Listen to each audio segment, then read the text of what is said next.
Bismillahirrahmanirrahim. Assalamualaikum warahmatullahi wabarakatuh. Alhamdulillahirabbil alamin. Wassalatu wassalamu ala asyrafil anbiya'i wal mursalin wa ala alihi wa ashabihi ajma'in. Asyhadu an la ilaha illallah wahdahu la syarika lah wa asyhadu anna Muhammadan 'abduhu wa rasuluhu la nabiyya ba'dah. Subhanaka la 'ilma lana illa ma 'allamtana innaka antal 'alimul hakim. Rabbi shrah li sadri wa yassir li amri wahlul 'uqdatam min lisani yafqahu qawli. Bapak-bapak, ibu-ibu, kaum muslimin dan muslimat jemaah Masjid Al-Furqan yang saya hormati, bersyukur kita kepada Allah dengan mengucapkan alhamdulillahirabbil alamin dan berselawat kepada Rasulullah sallallahu alaihi wasallam dengan ucapan Allahumma shalli ala Muhammad wa ala ali Muhammad. Assalamu alayka ya Rasulullah. Bapak Ibu yang saya hormati, kajian tafsir kita sudah sampai di surah yang ke-39, juz yang ke-23. Surahnya adalah surah Az-Zumar, ayatnya adalah ayat yang ke-4. Berarti masuk kita malam hari ini yaitu ayat yang ke-5. Insyaallah akan kita pahami dengan baik untuk memberikan pengetahuan tambahan kepada kita semua. Mudah-mudahan ilmu kita yang kita dapatkan menjadi ilmu yang bermanfaat. Mari kita berdoa dulu kepada Allah. Bismillahirrahmanirrahim. Rabbi zidna ilma warzuqna fahma. Rabbi shrah li sadri wa yassir li amri wahlul 'uqdatam min lisani yafqahu qawli.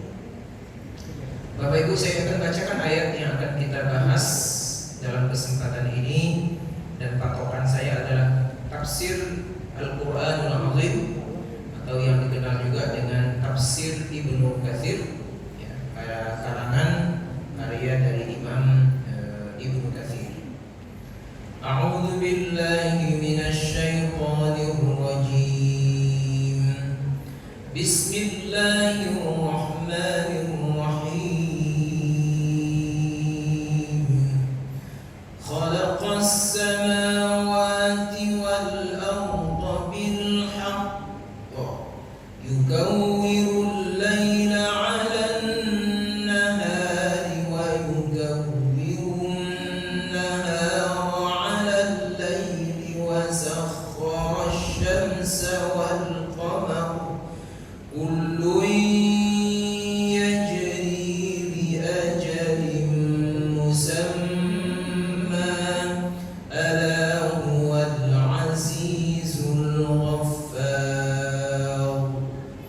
Khalaqakum min nafsin wahidatin thumma ja'ala minha zawjaha wa anzala lakum minal an'ami thamaniyata azwaj yakhluqukum fi butuni ummahatikum khalqan min ba'di khalqin fi dhulumatin thalath.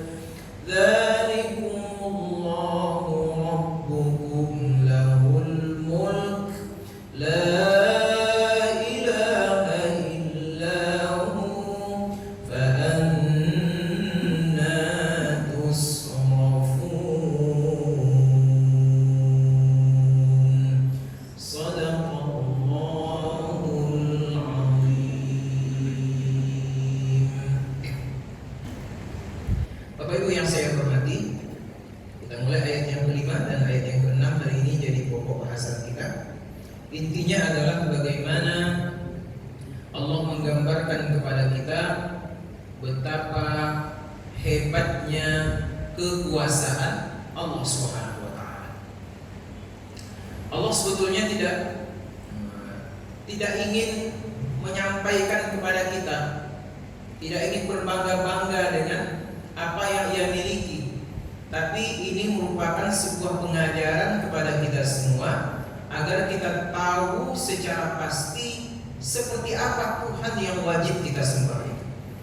Sehingga tidak akan ada kesalahan-kesalahan, tidak akan ada penyimpangan-penyimpangan, tidak akan ada unsur-unsur kemusyrikan yang tertanam dalam setiap ibadah yang kita lakukan kepada Allah Subhanahu wa taala. Inilah inti daripada ayat yang ke-5. Sedangkan ayat yang ke-6 Allah gambarkan kepada kita bagaimana proses kejadian kita, proses penciptaan kita, mulai kita berada di dalam rahim ibu kita, kemudian lahir ke atas muka bumi ini, sehingga akan nampak di situ nanti bagaimana lemahnya kita di hadapan Allah Subhanahu wa taala.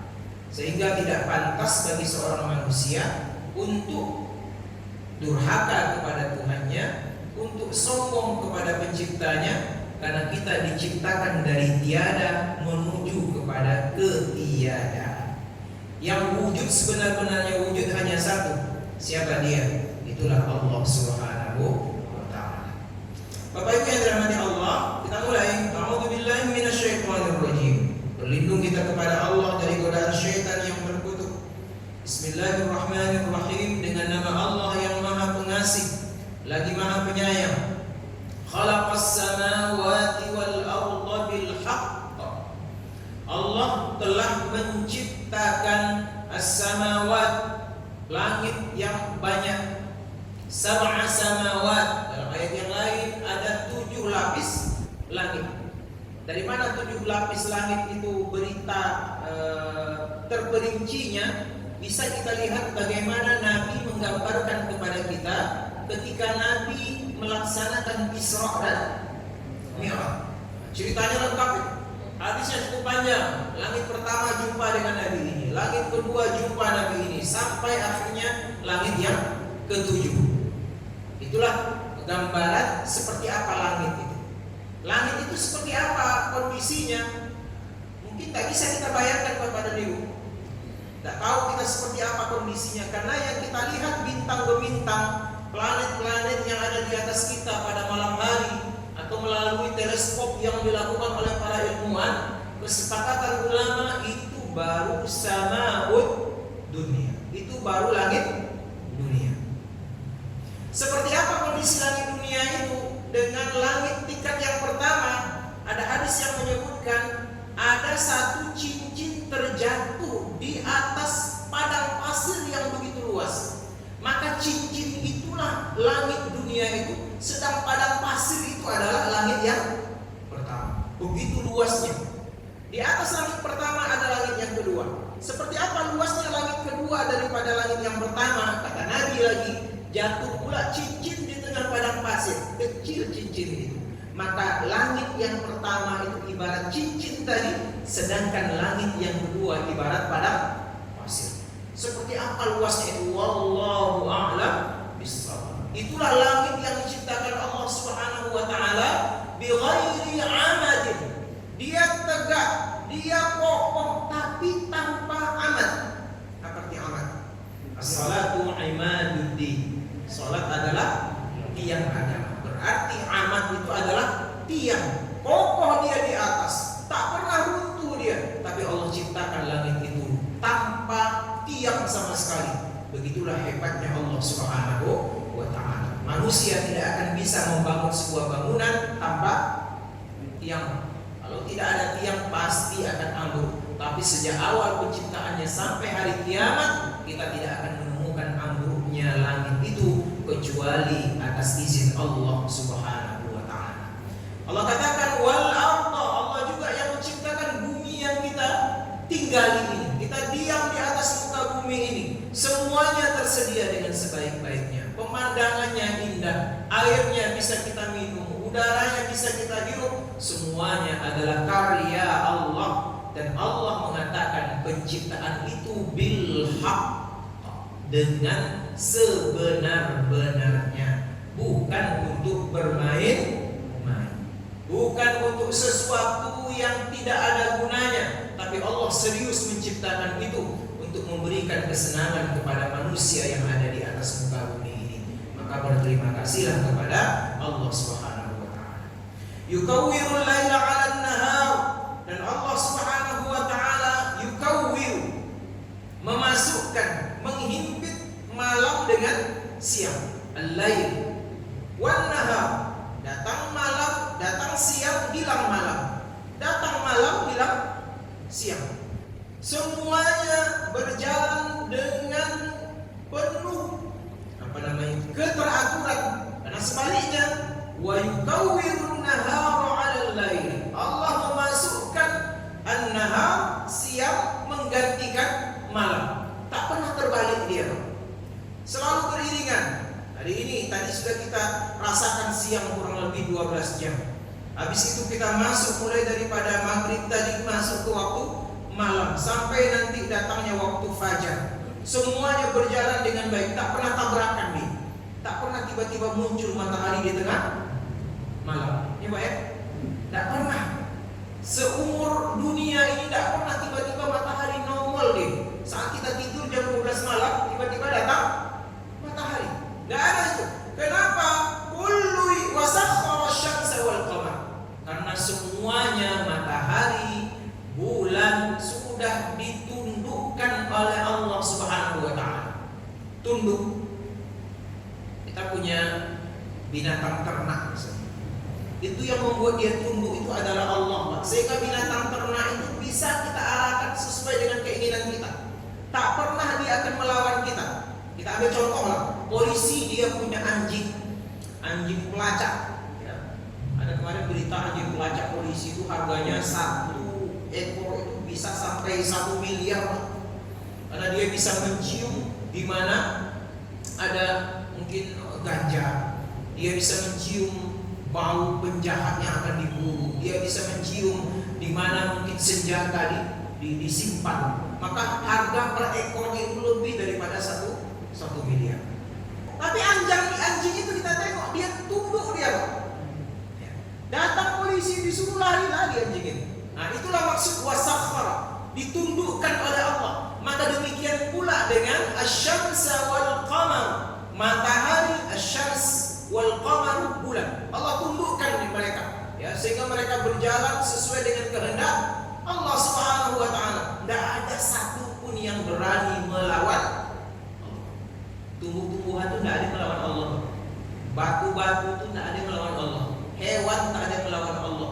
Planet-planet tidak ada yang melawan Allah. Gunung-gunung tidak ada yang melawan Allah. Yang melawan Allah itu siapa? Manusia. Innahu kana zaluman jahula. Karena manusia itu sifatnya zalim, kemudian bodoh. Jadi luar biasa Allah Ta'ala. Maka ingat nikmat Allah itu. Fabi ayyi ala'i rabbikuma tukadziban. Nikmat Allah begitu luar biasa, jangan ada lagi yang kamu dustakan. Matahari terbit di pagi hari, naik sampai di tengah kepalamu, nanti turun lagi di sore hari. Semuanya itu adalah atas nikmat karena Allah sudah tundukkan matahari itu untuk kepentingan hidup manusia. Kullu yajri li ajalin musamma. Semua planet-planet tadi, bintang-bintang tadi, matahari tadi, yajri, beredar, berjalan, bergerak. Ibaratnya kata Rasulullah SAW, syaitan itu masuk ke dalam tubuh anak Adam majrad dam, yajri majrad dam. Dia bergerak, dia berjalan di mana darah itu mengalir. Yajri itu artinya bergerak, berjalan. Kalau bahasa cepatnya berlari dia, Pak. Itu yajri. Semua yang Allah ciptakan dari planet itu berlari, berjalan, bergerak li ajalin musamma, sampai waktu yang sudah ditentukan oleh Allah. Apa yang dimaksud dengan ajalun musamma ini? Yaitu hari kiamat. Hari kiamat selesai mereka semua. Idza syamsu kuwirat wa idza nujumu kadarat wa idza jibalu suyirat. Kalau matahari sudah hancur, kalau bintang-bintang sudah bertabrakan, kalau gunung-gunung sudah meletus, ya kan? Wa takunul jibalu kal'ihnir manfush. Gunung-gunung berterbangan seperti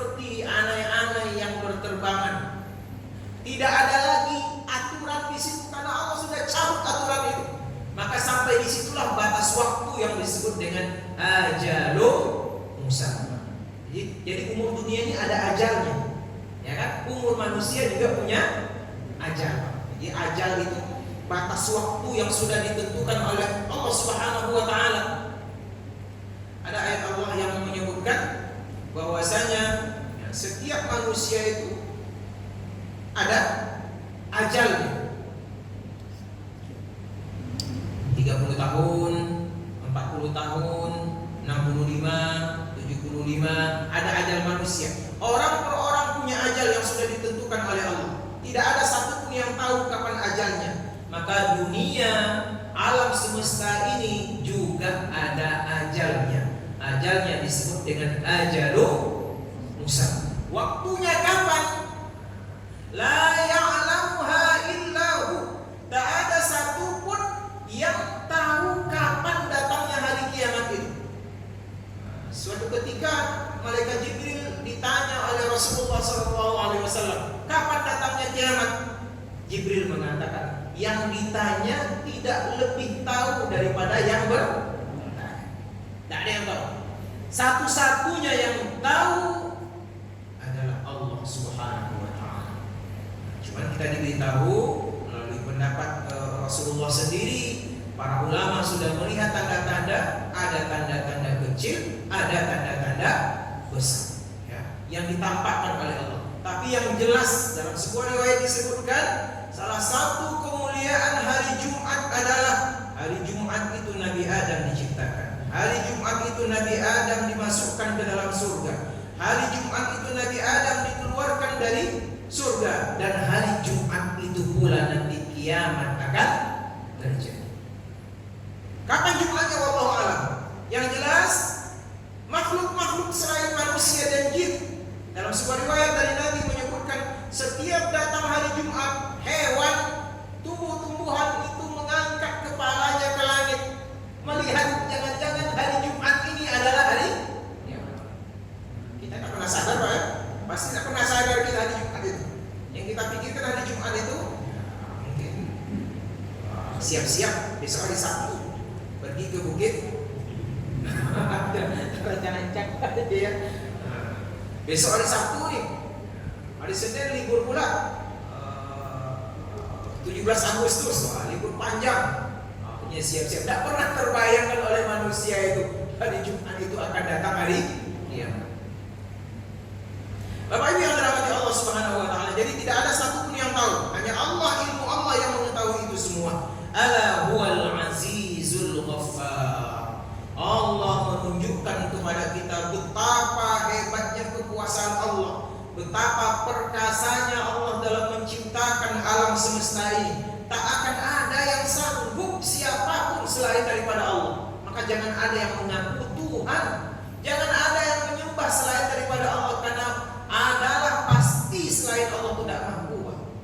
Jadi kalau ini saja kita sampaikan sama orang-orang kafir itu, tentu akal mereka akan berpikir, kalau begitu Nabi Isa itu dari tiada menjadi ada, tak akan bisa menciptakan sesuatu yang begitu besar. Apalagi patung-patung yang tidak bisa mendengar dan tidak bisa melihat.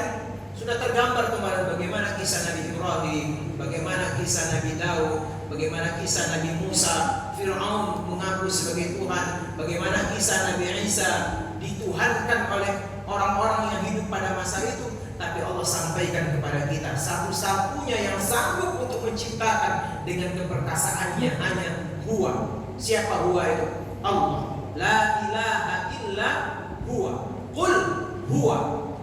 Kalau katakan di sini, Allah huwa, hanya dialah yang huwa, yang betul-betul Allah sebagai Tuhan Al-Aziz, yang punya sifat aziz, perkasa. Berarti perkasa.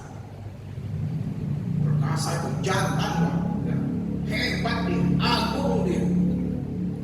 Al-Ghaffar, tapi dibalik keperkasaan itu, Allah itu tegas, Allah itu kuasa yang luar biasa. Tapi Allah juga adalah Tuhan yang maha menerima maha mengampunkan setiap dosa. Maka dibalik keperkasaan Allah itu ada kelembutan dari Allah Subhanahu wa taala.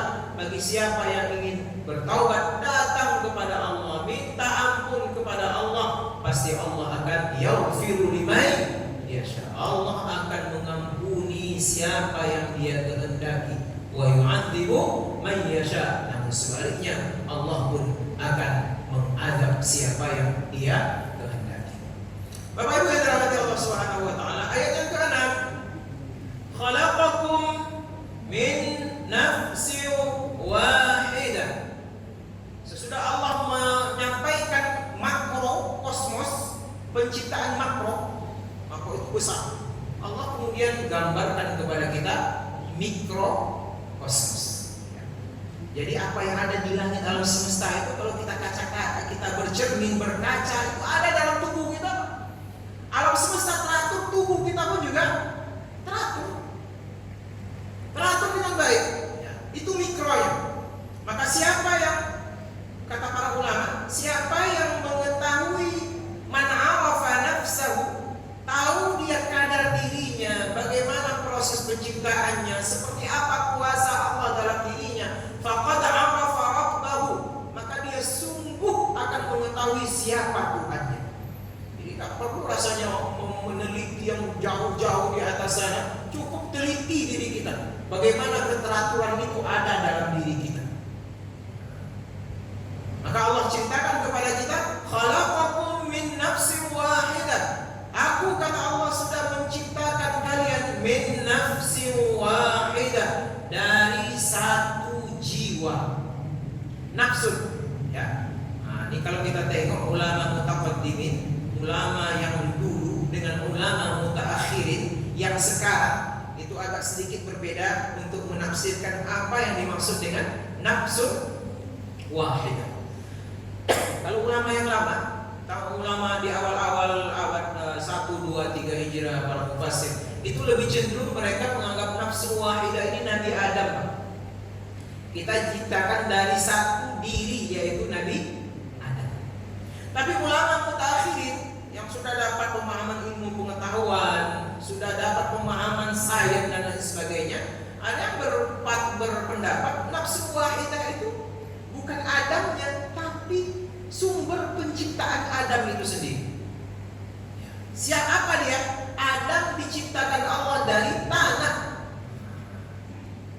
min tinil lazib, dari tanah liat, dari tempikan. Nah, maka oleh ulama mutakhirin yang sekarang itu menganggap nafsu wahidah itu adalah, ya ini sebagian tidak semuanya, itu adalah sumber bahan baku penciptaan Adam. Ini kemana konotasinya? Konotasinya untuk memberikan gambaran bahwasanya sumber atau alat penciptaan manusia itu sama antara laki-laki dan perempuan. Tidak ada beda, Pak. Jadi bagaimana dengan hadis yang menyebutkan bahwasanya khuliqatil mar'atu min dhila, perempuan itu diciptakan dari tulang rusuk? Maka ulama mutaakhirin yang sekarang itu membuatnya sebagai sebuah perumpamaan, tasbih, seolah-olah perempuan itu sifatnya seperti tulang rusuk, bukan dari tulang rusuk. Ini terjadi perbedaan, ya, antara para ulama. Jadi kalau sifatnya seperti tulang rusuk, seperti berarti bukan dari tulang rusuk. Nah, kalau dibiarkan tulang rusuk itu memanjang dia, maka dia akan bengkok. Kalau tidak hati-hati meluruskannya, maka dia akan patah. Maka kita akan tengok di sini bagaimana perbedaan itu. Kalau seandainya yang kita anut adalah pendapat yang pertama, bahwasanya yang Allah ciptakan kalian dari satu jiwa Adam, berarti bermakna selain daripada Adam itu diciptakan berasal dari tulang rusuk Adam. Yang perempuan dari tulang rusuk Adam, kemudian menikah dengan Adam, Siti Hawa, kemudian lahirlah anak-anak sampai ke kita. Berarti satu-satunya yang diciptakan dari tanah liat hanya Adam. Sedangkan perempuan diambil dari tulang rusuk Adam. Tsumma ja'ala minha zawjaha, kemudian Allah jadikan minha, darinya. Hal itu kembali ke mana? Nafsu wahidah tadi, jiwa yang satu tadi, diri yang satu tadi. Allah ciptakan pula zaujaha, istrinya. istrinya atau pasangannya. Artinya apa? Kalau seandainya nafsu wahidah itu Adam, berarti Hawa diambil dari tulang rusuk Adam. Kalau seandainya nafsu wahidah itu adalah tanah, berarti Hawa juga diciptakan Allah dari tanah.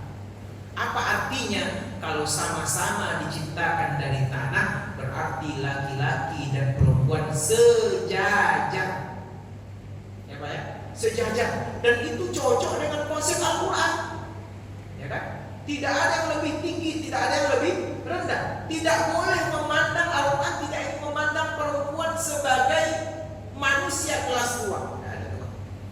Adam, Hawa adalah manusia kelas 1.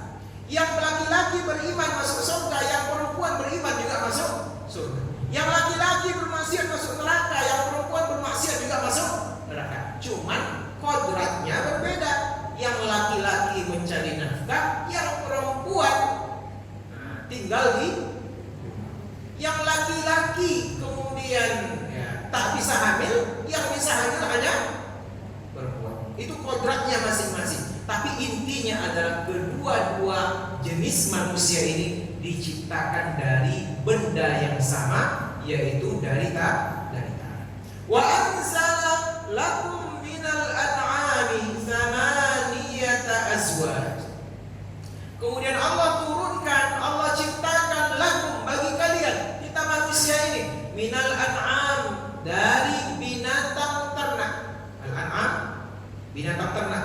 Ada satu surah di dalam Quran namanya surah Al-An'am, artinya binatang ternak. Mengapa binatang ternak Allah singgung di sini? Karena betapa tergantungnya orang Arab dulu dengan binatang ternak, dan binatang ternak itu menjadi lambang kekayaan seseorang pada waktu itu. Ya, kemana-mana tidak bisa dilepaskan binatang ternak. Kalau mau perang, kalau ingin sukses perangnya itu banyak bekalnya, maka salah satu yang dibawa itu adalah binatang ternak. Untuk apa? Di jalan lapar sembelih, ya, bisa dimakan bersama-sama. Maka salah satu yang banyak disumbang oleh para sahabat kepada Rasulullah adalah binatang ternak. Salah satu harta rampasan yang sangat berharga itu adalah binatang ternak. Maka Allah sampaikan, Allah yang menciptakan untuk kalian binatang ternak, yang bisa kalian manfaatkan dagingnya, kalian manfaatkan kulitnya, kalian manfaatkan susunya, kalian manfaatkan tulangnya, semuanya bermanfaat. Di mana tulang bisa bermanfaat? Salah satu alat tulis pada masa Nabi untuk menulis Al-Quran itu adalah dari tulang. Kulitnya bisa dijadikan sebagai tempat minum. Nabi ngambil air itu dengan kulit yang sudah disamak, yang dikeringkan. Nabi menyimpan air dari tempat kulit yang sudah disamak tadi. Bisa dipergunakan. Dagingnya apalagi? Semuanya bermanfaat untuk kehidupan manusia. Dan Allah ciptakan binatang ternak itu thamaniyata azwaj. Ada 8 pasang. Ya. Apa saja 8 pasang itu? 2 sepasang kambing, sepasang kibas domba, sepasang sapi, sepasang unta. Tentunya ini sesuai dengan kondisi masyarakat Arab di Mekah dan di Madinah waktu itu, yang hanya mengetahui sapi, unta, domba dan kambing. Tidak mengenal mereka kerbau. Ya kan? Seandainya ada kerbau pada saat itu, tentu kerbau masuk. Rupanya kerbau itu banyaknya mungkin di India, ya kan? Di Indonesia. Makanya orang Indonesia salah satu binatang yang dikorbankan itu adalah kerbau. Di Arab tidak akan ada korban kerbau. Hanya 8 pasang ini. Kemudian Allah sampaikan, yakhluqukum fi butuni ummahatikum. Dan Allah telah menciptakan kalian berawal fi butun. Butun jamak dari batnun. Batnun artinya perut. Batnun, batnani, butun. Jamak dari batnun adalah butun. Manusia pertama kali diciptakan Allah mulai dari fase berada di dalam perut ibunya masing-masing. Ummahatikum, butuni ummahatikum. Ya. Ini kodrat perempuan yang bernama ibu. Dalam perutnya lah, dalam rahimnya lah, kemudian Allah titipkan anak anak yang kemudian dia akan kandungi selama 9 bulan 10 hari, Pak. Itu tidak akan terjadi pada makhluk yang bernama laki. Hanya terjadi pada ummahat. Ummahat. Ibu perempuan, tidak akan ada pada laki-laki. Sekian tahun yang lalu ada berita di koran, masih koran belum ada WA. Seorang laki-laki di Filipina ketika di USG ada anaknya, Pak. Rupanya berbohong dia. Kerjasama dia dengan dokter itu untuk berbohong, mencari sensasi. Kenapa? Karena tidak mungkin laki-laki akan bisa hamil. Termasuk yang LGBT, ya kan? Yang bencong-bencong itu. Ya, jadi apapun yang mereka lakukan untuk mengganti kelamin dan lain sebagainya, mungkin kelaminnya bisa diganti, tapi hamilnya tidak akan bisa. Kayak Dorce itu laki-laki dulu, ya kan? Kemudian jadi perempuan. Namanya pun dipanggil bunda pula tuh, Pak. Iya, karena dia muntah. Ada pula artis laki-laki main Oscar Lawalata. Sekian tahun yang lalu kita kenal dia laki-laki. Rupanya sekarang sudah berubah jadi perempuan. Operasi kelamin dia, tapi bisa beroperasi, tak akan bisa karena itu hanya Allah titipkan fi butuni ummahatikum. Ya, maka beruntunglah ibu-ibu. Karena dengan ummahat tadi ibu-ibu punya kelebihan 3 tingkat dibandingkan laki-laki, Pak Ayah. Sahabat datang kepada Rasulullah, ya Rasulullah, siapa yang wajib aku hormati? Nabi katakan ibumu. Siapa lagi? Ibumu. Siapa lagi? Ibumu. Siapa lagi? Ayah. Kenapa 3 kali ulama mengatakan? Karena yang mengandung itu ibu, yang melahirkan ibu, yang menyusui ibu. Itu tidak akan terjadi pada seorang ayah. Khalqan min ba'di khalqin fi dhulumatin thalath. Allah jadikan manusia itu khalqan min ba'di khalqin. Ada fase-fase penciptaannya. Ya, mulai dari pembuahan, kemudian 40 hari, 120 hari, kemudian sekian bulan sampai akhirnya lahir. Masing-masing itu dengan tahapnya masing-masing dan hebatnya, dan ini menjadi sebuah temuan yang luar biasa untuk ilmu kedokteran hari ini dan diakui kebenarannya. Allah katakan Allah menciptakan manusia di dalam perut ibu itu fi dhulumatin thalath, dalam 3 masa kegelapan. Tak mungkin Nabi waktu itu bisa menengok isi perut seorang perempuan, ya, istri beliau Khadijah, tak mungkin beliau tengok, tak mampu beliau untuk menengoknya karena tidak ada alatnya. Allah yang menyampaikan ini. Apa yang dimaksud dengan dhulumatun thalath? Orang kedokteran mengatakan 3 masa kegelapan dalam perut. Pertama, ari-ari. Orang kan kalau anak itu kan dalam ari-ari, Pak, ya. Nah, ada kulit tipis kan, yang nanti kalau pecah dia maka keluar air, ya, keluar anaknya. Yang kedua, rahim, gelapnya rahim. Rahim itu juga kokoh sekali, dijaga oleh Allah dengan sebaik-baiknya. Yang ketiga, perut. Inilah yang kata para ulama 3 zulumatin salasya, 3 masa kegelapan. Kegelapan hari-hari, kegelapan rahim, dan kegelapan perut. Dan itu terbukti, diyakini kebenarannya oleh pakar kedokteran hari ini. Dzalikumullahu rabbukum lahul mulk. Itulah Tuhan kalian, kata Allah, yang betul-betul memiliki kekuasaan di langit dan di bumi. Jangan ragukan lagi. La ilaha illahu. Tidak ada Tuhan selain Allah. Fa anna tusrafun. Sudah seperti itu Allah menyampaikan betapa dahsyatnya ciptaan Allah, betapa hebatnya kekuasaan Allah. Fa anna tusrafun. Mengapa kalian berpaling juga dari Allah Subhanahu wa ta'ala? Mengapa cari Tuhan yang lain selain Allah? Mengapa menyembah lain selain daripada Allah Subhanahu wa ta'ala? Maka kembali kepada Allah, fafirru ilallah, datang kepada Allah, akui kekuasaan Allah, jadilah hamba Allah, tunduklah kepada Allah. Insyaallah Allah pun akan sayang dan ridho kepada kita semua.